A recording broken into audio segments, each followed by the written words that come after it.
The sprint world has a problem because a kid from Wisconsin just ran 9.89 seconds. And now people are asking a question that makes track fans very uncomfortable. Can Sam Blaskowski actually beat Noah Lyles? Before you type no in the comments. Think about this. 6 months ago, Sam Blaskowski was working at an airport. Today, he's the fastest white sprinter in human history. Not the fastest American white sprinter. Not the fastest this year.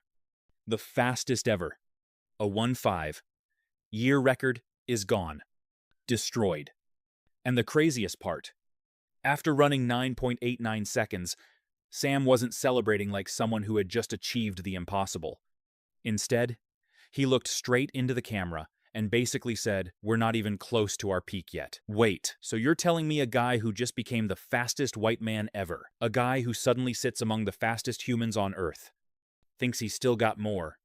That statement instantly split the sprint world into two groups, the believers and the doubters, because history tells us something important. Every few years, an unknown athlete explodes onto the scene with a shocking time. The internet loses its mind. The hype train leaves the station. Then reality hits. They step onto a Diamond League track.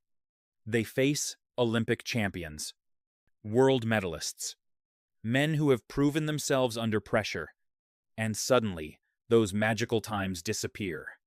That's exactly why Sam's next race might be the most important race of his life. Because the names waiting for him aren't random sprinters. They're killers. Noah Lyles, Marcel Jacobs, Oblique Seville, Ferdinand Omanyala. Men who have run 9, 8. Men who have won Olympic gold. Men who have stood on podiums with the entire world watching. These aren't athletes that inspire careers. These are athletes that end careers. And now, Sam wants to stand beside them. But here's where the story gets interesting. Sam isn't walking into this fight completely blind. Every day in Florida, he trains with some of the fastest men alive. Olympic medalists, world-class sprinters, athletes who know exactly what elite speed looks like. So when he eventually steps onto a Diamond League start line, he's not seeing superheroes. He's seeing the same type of athletes he competes against in training every single week. That changes everything. Because maybe the 9.89 wasn't a miracle. Maybe it wasn't luck. Maybe it wasn't a one-day wonder. Maybe it's the beginning. Or maybe the entire sprint world is about to discover that Tennessee was the best race he'll ever run. That's the reality nobody knows. Not the fans. Not the experts. Not even Sam himself. What we do know is this. Only a tiny handful of human beings in history have ever run faster than 9.89 seconds.